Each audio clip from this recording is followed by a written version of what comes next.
Так почему же мы чихаем? Все просто. Для того, чтобы очистить слизистую оболочку полости носа от попавших на нее раздражителей. Пыли, аллергенов, едких веществ типа перца.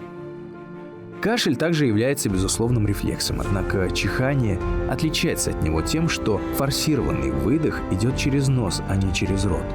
Но в любом случае руководит этим процессом наш головной мозг, посылающий нужные сигналы. Нам кажется, что чихание – это достаточно быстрый и простой процесс, но на самом деле все не так. Ученые выяснили, что наше чихание начинается с раздражения слизистой оболочки носа. Как правило, происходит это в зоне нижней и средней носовых раковин, носовой перегородки.